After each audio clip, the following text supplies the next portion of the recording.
Vascaíno do Cerrado.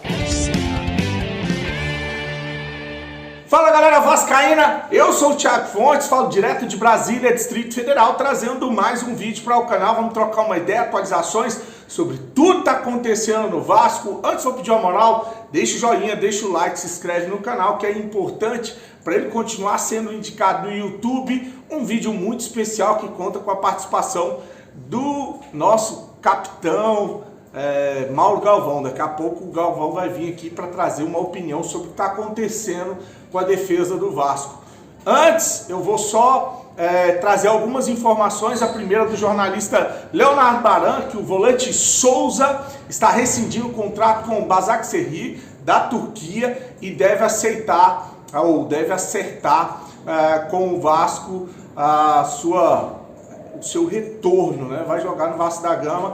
É um pedido do Coutinho que reforce o time, que contrate outros jogadores. Então a gente já tem aí dois jogadores encaminhados, o Coutinho e o Souza, tá? Então tá aí uma informação que a gente já tinha trazido ela antes, né, com relação ao Souza, que foi dada inclusive pelo próprio Leonardo Baran. Sobre o atacante Nico Lopes, que está no México, foi especulado no Vasco, saiu informação na Atenção Vascaínos que não há interesse do Vasco no jogador. E o motivo é o baixo rendimento do atleta nos últimos 2 anos. Então não tem conversa do Vasco com o Nico Lopes para uma contratação nessa janela. Então, sobre contratações é importante porque a gente vai ter um mês de junho difícil, complicado. Eu trouxe aquela informação sobre o Medel, que pode ser utilizado nesse time titular nesse período, mas que deve sair do Vasco em julho.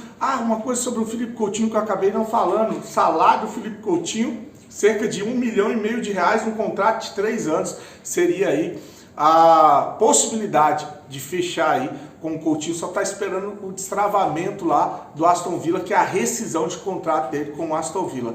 Bom, eu, através do meu amigo Peruca, mandei uma mensagem para ele que eu queria fazer uma pergunta para o Mauro Galvão.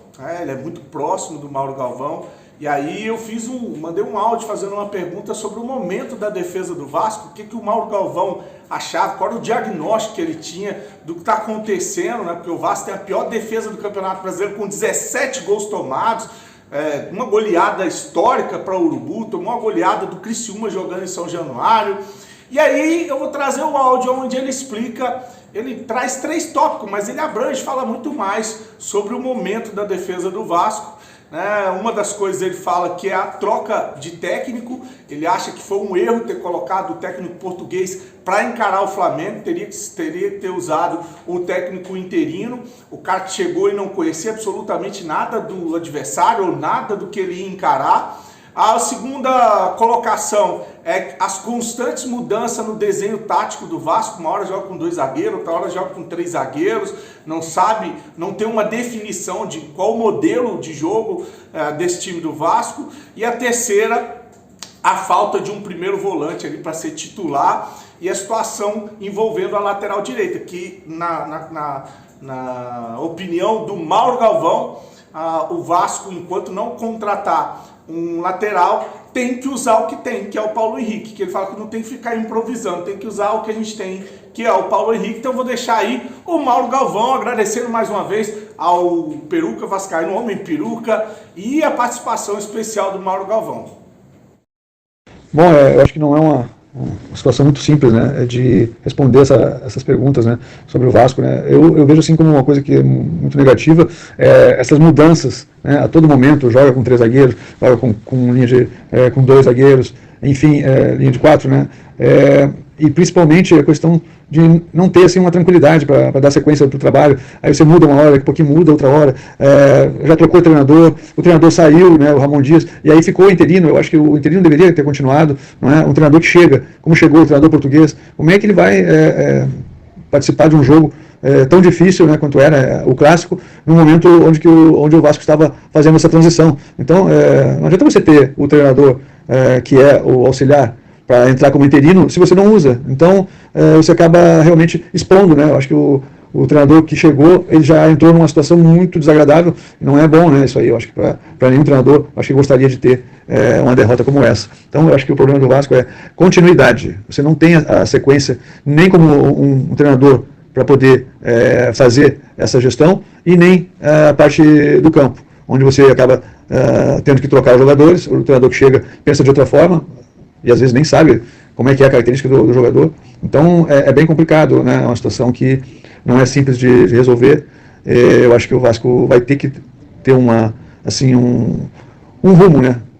Escolher uma forma de jogar, escolher os jogadores que se adaptem, possam adaptar a essa forma de jogar e possam ter uma sequência, porque se você ficar mudando toda hora, você não consegue ter assim um entrosamento, né? Então essa mudança aí na questão do treinador acho que atrapalhou bastante e a gente viu alguns jogadores jogando fora da posição, né? E acho que concordo com você na questão do volante, que não temos um primeiro volante assim definido, e nem a questão do lateral direito. Eu acho que o Paulo Henrique ainda é o melhor daqueles que o Vasco tem. Então, enquanto não contratar outro, eu acho que ele que deveria jogar, né? Mas a gente tem coisas que só quem está lá dentro, né, é que sabe, né? A questão de jogadores que tiveram indisciplina, se é que houve isso ou não, a gente não tem como opinar, né? Se a gente não está lá, não tem como saber se isso aí é verdade ou não, né? Tá bom? Um abraço.